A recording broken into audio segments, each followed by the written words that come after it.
আসসালামু আলাইকুম রাহমাতুল্লাহে ও বারাকাতুহু। জীবনের পথে আমরা অনেক সময় এমন পরিস্থিতির সম্মুখীন হই যখন মনে হয়, কেন আল্লাহ আমাদের এই দুঃখ কষ্ট দিচ্ছেন?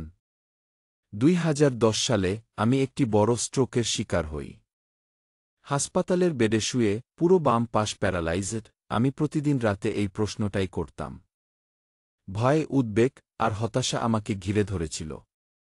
কিন্তু সময়ের সাথে সাথে আমি বুঝতে পারলাম, আল্লাহর এই পরীক্ষার পেছনে গভীর হিকমাহ রয়েছে। আজ আমি আপনাদের সাথে ৫টি কারণ শেয়ার করতে চাই, কেন আল্লাহ আমাদের জীবনে দুঃখ ও কষ্টের অবতারণা করেন, যা আমি নিজে অনুভব করেছি। প্রথমত, আত্মসমর্পণ।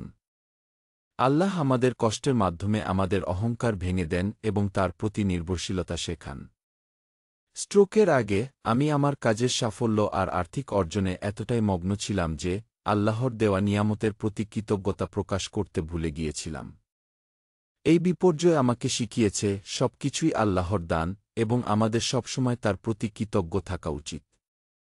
দ্বিতীয়ত, আল্লাহর মহিমা প্রকাশ। আমাদের কষ্টের সময় আল্লাহর কুদরত প্রকাশ পায়। আমার পুনরুদ্ধারের পথে অনেকেই আমাকে অনুপ্রেরণা হিসেবে দেখেছেন। আমি সবসময় বলি, এটি শুধুমাত্র আল্লাহর রহমত। তিনি আমাকে সুস্থতা দান করেছেন, স্পষ্টভাবে কথা বলার ক্ষমতা দিয়েছেন, আবার হাঁটার শক্তি দিয়েছেন। আমার এই পুনরুদ্ধার আল্লাহর শক্তির প্রমাণ। ৩ নাম্বারটি একান্তই আমার নিজের ধারণা, আপনারা এতে সম্মত নাও হতে পারেন, এবং এটা হল অন্যদের সান্ত্বনা দেওয়া। আমাদের কষ্টের অভিজ্ঞতা অন্যদের সান্ত্বনা দিতে সহযোগিতা করে। যখন কেউ কষ্টে থাকে এবং আমরা বলি, আমি জানি তুমি কি অনুভব করছ, তখন তারা সত্যিই তা বিশ্বাস করে, কারণ আমরা নিজেরাও সেই পথ দিয়ে এসেছি। আমার ধারণা, আল্লাহ আমাদের সকল বিপদে সান্ত্বনা দেন, যাতে আমরা সেই সান্ত্বনা দিয়ে অন্যদের সান্ত্বনা দিতে পারি। এরপরে, আল্লাহর সাথে ঘনিষ্ঠ সম্পর্ক। স্ট্রোকের আগে আমি আল্লাহর সাথে গভীর সম্পর্ক গড়ে তুলতে পারিনি।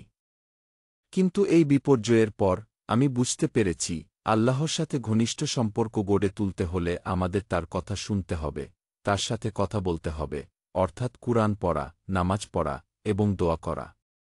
এভাবেই আমাদের সম্পর্ক গভীর হয়। পঞ্চমটি হল ঈমানের বৃদ্ধি।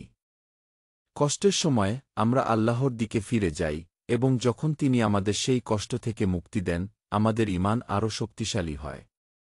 পবিত্র কোরআনে আছে, ফা ইন্না মাআল উসরি ইউসরান, ইন্না মাআল উসরি ইউসরা, নিশ্চয়ই কষ্টের সাথে রয়েছে স্বস্তি। এই আয়াত আমাদের শেখায়, প্রতিটি কষ্টের পর আল্লাহ স্বস্তি দেন, এবং এটি আমাদের ঈমান বাড়ায়। প্রিয় বন্ধুরা, জীবনের প্রতিটি পরীক্ষায় আল্লাহ আমাদের পরীক্ষা করেন, আমাদের গড়ে তোলেন, এবং আমাদের তার দিকে ফিরিয়ে আনেন। আমার স্ট্রোকের অভিজ্ঞতা আমাকে শিখিয়েছে, আল্লাহ যদি আমাকে এই বিপদ থেকে উদ্ধার করতে পারেন, তবে তিনি যে কোনো পরিস্থিতিতে আমাদের সাহায্য করতে সক্ষম। আপনাদের জীবনে যদি কোনো কষ্ট বা পরীক্ষা আসে, মনে রাখবেন, আল্লাহ আমাদের সাথে আছেন, এবং প্রতিটি কষ্টের পেছনে রয়েছে তার হিকমা। আর আল্লাহ কথা দিয়েছেন, তিনি আমাদের ততটাই কষ্ট দিবেন, যতটা আমরা বহন করতে পারব। আল্লাহ আমাদের সবাইকে সবর করার তৌফিক দান করুন। আমিন।